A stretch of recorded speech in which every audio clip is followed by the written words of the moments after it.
জবে করতেছি তোমার বিপদ কি ফালাম্মা বালাগা মা'হু সা'য়া ক্বালা ইয়া বুনাইয়া ইন্নী আরা ফিল মানামি আন্নী আযবাহুকা ফানজুর মাযা তারা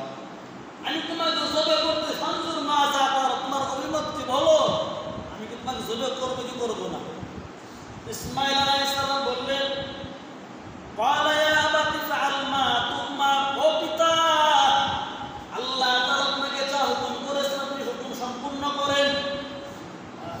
আমি ইসমাঈল তৈরি আছি ক্বালা ইয়া আবাতি ফা'আল মা তু'মার সাতাজিদুনি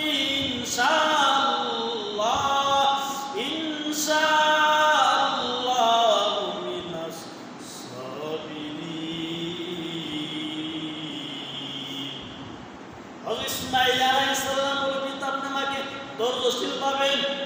কোনো টেনশনে কারণ নাই আল্লাহ আপনাকে আমাকে জবে করার জন্য বলেছেন আপনি জবে করতে পারেন এবার খালাম মাসলামা আতাল্লাহু লিল জাবিন হযরত ইব্রাহিম আলাইহিস সালাম ইসমাঈল আলাইহিস সালাম কাট করে শোয়াইলেন জাবিন মানে কাট এইভাবে কাট করে ডান কাঁধে শোয়াইলেন খালাম মাসলামাতুল জাবিন ওয়া নাদাইনা ইব্রাহিম ইব্রাহিম আলাইহিস সালাম জবে করার আগে ইসমাঈল আলাইহিস সালাম বললেন পিতা আপনি আপনার পুরাতন কাপড়গুলো গোছায় নেবেন রক্ত গেলে সব পাবেন আবার ছুরিটা দাঁড় করে নেবেন কারণ আমাকে কাটতে যেন আপনার কষ্ট না হয় এজন্য জবে করার আগে ছুরি দাঁড় দেওয়া লাগবে কর লাগবে ছুরি দাঁড় দেওয়া লাগবে জামাগুলো সামলাইতে হবে পশুর জন্তুটা ভালো করে বাঁধ দেওয়া লাগবে ইসমাঈল আলাইহিস সালাম বললেন পিতা আমাকে ভালো করে বাঁধ দেন এতে আমার কষ্ট কম হয় এজন্য আমরা যারা জবে কাজে থাকবো শরীর ভালো করে থাকতে সুন্নাত জামাগুলো গুছানো সুন্নাত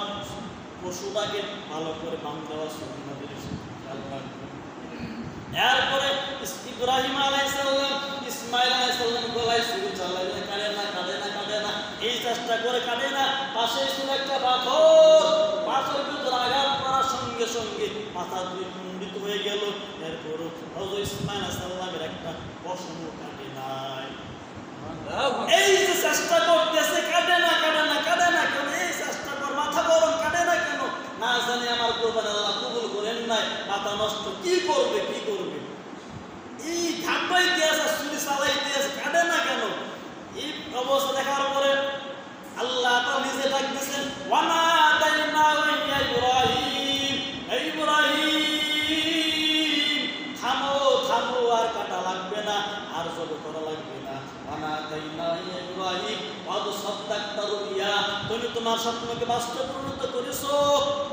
ইন্না কাযালিকা নাজিল মুহসিনিন আমি নেককারদের পুরস্কার এইভাবে দিয়ে থাকি কেমনে ইন্না কাযালিকা মুহসিনিন ওয়াফাদাইনাহু বিযিবহিন আযীম আল্লাহ তাআলা হযরত জিবরাইল আলাইহিস সালামকে বললেন জিবরাইল আমি যে হাবিলের কুরবানি কবুল করছিলাম দুম্বাটা কবুল করিয়া জান্নাতের ভিতরে রাখছিলাম ওই জান্নাতের ভিতরে হাবিলের কুরবানিটা ফেরেশতারা লালন পালন করতেন ওই দুম্বাটা জান্নাতের ঘাসগুলো খাইতেন আল্লাহ তাআলা হযরত জিবরাইল আলাইহিস সালামকে বললেন যে ইসমাঈলকে সরাইয়া দিয়া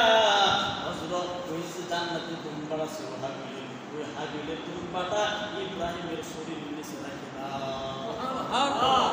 এদিকটা দুম্বা নিয়েছেন হযরত জিবরাইল আলাইহিস সালাম আর বলতেছেন আল্লাহু আকবার বলেন আল্লাহু আকবার এতটুকু বলা তো জিবরাইল আলাইহিস সালাম আর ইব্রাহিম আলাইহিস সালাম আওয়াজ শোনার পর দেখতেছেন জিবরাইল আলাইহিস সালাম দুম্বা নিয়ে আসতেছেন এবার ইব্রাহিম আলাইহিস সালাম বললেন লা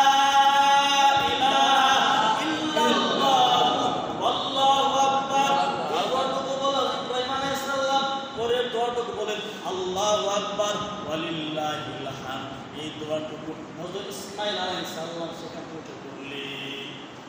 এই তিন জনের দোয়ায় তাকবীরে তাশরীফ জিবরাইল আলাইহিস সালামের আল্লাহু আকবার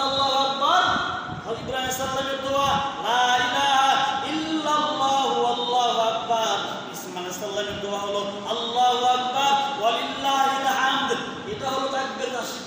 মিলে তাকবীর পড়ার পর এবার দুম্বাটা হযরত ইব্রাহিম আলাইহিস সালামের শরীরের নিচে রেখে দিলেন ইব্রাহিম আলাইহিস সালাম জান্নাতে মজুর করে ফেললেন ইসমাঈল আলাইহিস সালামের কুরবানি করা